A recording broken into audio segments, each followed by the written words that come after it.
jasage de jeux de rôle on the go.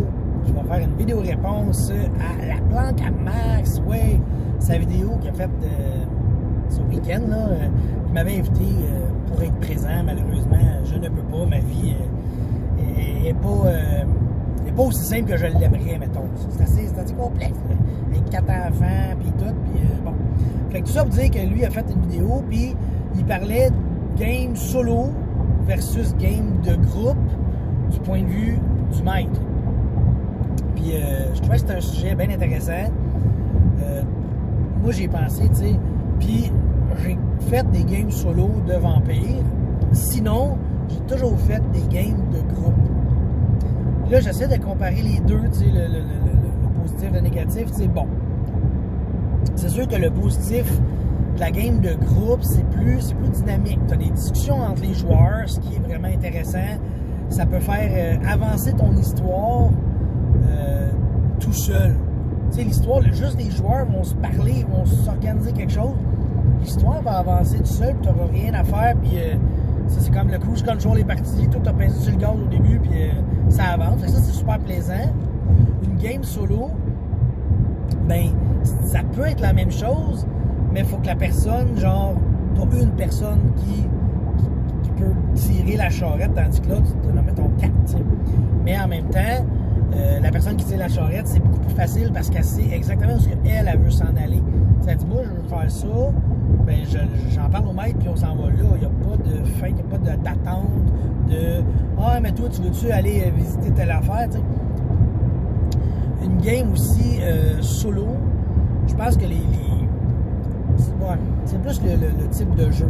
Tu sais, Donjons et Dragons, moi, j'ai toujours pensé que c'était le arcade mode des jeux de rôle. Tu sais, c'est arcade, il y a un feeling de bif paf pouf puis de fast food à la limite. Tu sais, c'est pas un mauvais jeu, là. Je veux dire, j'adore ce jeu-là quand même, mais c'est pas la même chose. Tu sais, je jouerais pas solo à Donjons et Dragons. J'ai déjà voulu le faire avec ma fille quand elle était plus jeune. Ça s'apprêtait moins. Je me disais, ouais, Donjon, il y a comme une pas pire part de combat.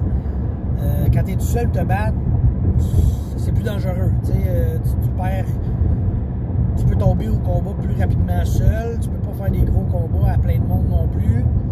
Puis tu sais, vu qu'une grosse partie de donjon, souvent c'est exploration de donjon puis ramassage de loot. Si tu fais pas ça, peut-être mieux de pas jouer à donjon. Peut-être mieux d'essayer un autre jeu. Ou l'idée, moi, que j'avais, c'est que tu joues solo, mais ton joueur se fait plusieurs persos. Ça, c'est quelque chose que j'aimerais vraiment voir, parce que je l'ai fait, mais j'avais 4 joueurs qui avaient chacun 2 persos chaque. Puis là, c'était full sandbox, cette game-là. Le joueur, à chaque session, il choisissait le perso qu'il voulait jouer, puis les 2 persos, même celui qui ne joue pas, faisait de l'XP. C'était vraiment, j'étais généreux de même, je voulais que tout monte en même temps. Je me disais, OK, ben pendant que tu joues lui, puis qu'il loot des donjons, ben l'autre, il reste pas à se pogner le beigne, se pogner de beignets à la ville, là. T'sais, il va faire des affaires aussi qui ont peut-être moins d'incidence sur la game, mais qui sont quand même là sur des incidences sur lui. Fait que les joueurs avaient comme ce choix-là, aussi, tout dépendant de l'histoire, comment elle se dirigeait, ou qu'est-ce qu'il avait le goût de faire, tu sais. J'avais un joueur qui avait un barbare puis un barde, tu sais, fait qu'il y avait quand même un beau choix là, de roleplay aussi qu'il pouvait faire à chaque game. Même à la limite, je veux dire, tu pouvais changer de bonhomme durant la session. J'étais plus genre, OK, la journée finie, vous allez vous coucher à l'auberge, le lendemain matin, tu joues qui? Bon, je trouve que ça fait clean, ça fait propre, ça fait le fun, ça fait intéressant. Puis là, bon, si on revient au game solo aussi, tu sais, bon, le World of Darkness, Vampire, là, ben ça, je trouve qu'une game solo de ça, c'est excellent parce que quand tu as beaucoup d'interactions avec des NPC à faire, la game solo est tellement meilleure à mon avis. Parce que les dialogues, tu sais, un dialogue, c'est plate d'être la 3e roue du Bessic, tu sais, d'être là, puis de parler un peu, tu sais, ou d'être les 2 petits trous en arrière, tu sais, la discussion elle va là, puis là, mané, oh, tu peux dire de quoi, oh, tu peux, tu sais, je trouve que c'est moins le fun. Fait que quand c'est beaucoup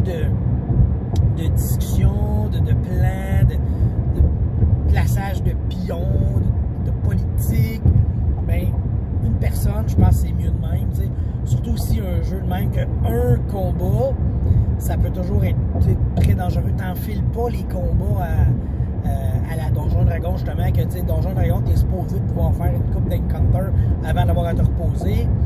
Dans le World of Darkness, faisant pas une coupe d'encounter, ou sinon, j'espère que t'encounter des affaires qui valent pas bien cher, parce que sinon, ça peut te péter à la gueule assez solide, tu sais.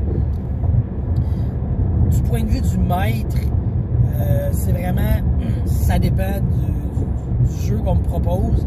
Ça dépend du joueur aussi. On dirait qu'il y a des joueurs que je trouve qui sont plus propices à une game de groupe ou une game solo. Tu sais, il y a des joueurs que je sais que je vais m'asseoir avec, puis qu'on va avoir un échange, puis la partie, elle va comme couler, puis elle va aller loin, puis ça va être ressenti, tu sais.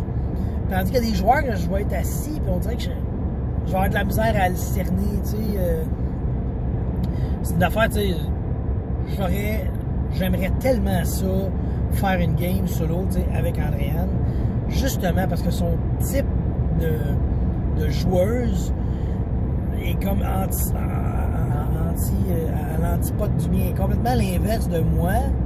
Fait qu'il faudrait un peu que je m'adapte à elle, que je pousse plus, que j'y lance des affaires plus que de placer de la magouille, tu sais. Fait que j'aimerais ça parce que je sais que ça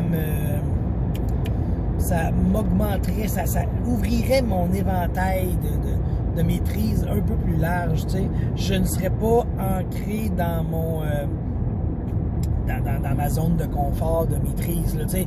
J'aurais pas le choix de m'adapter, dans le fond, tu sais. Fait que j'aimerais vraiment ça. Là, c'est difficile, là, mais bon, regarde, Azari a eu 1 an hier.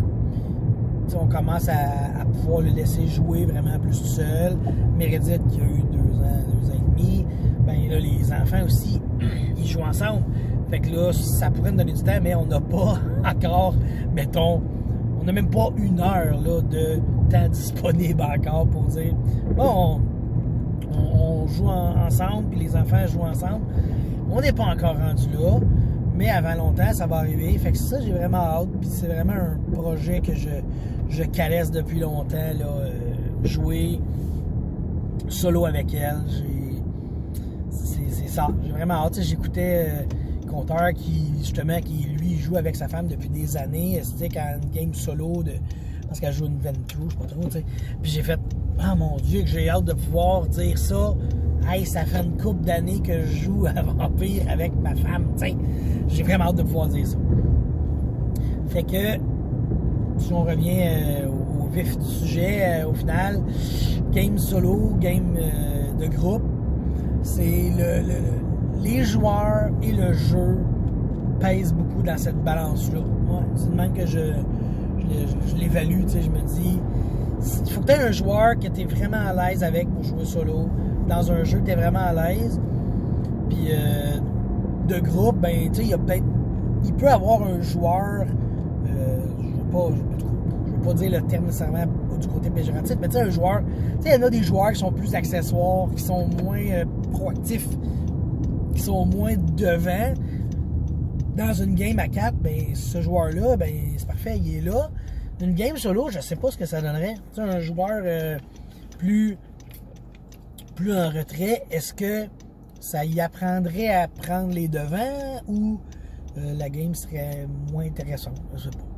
Fait que sur cette lumière rouge, je vous laisse.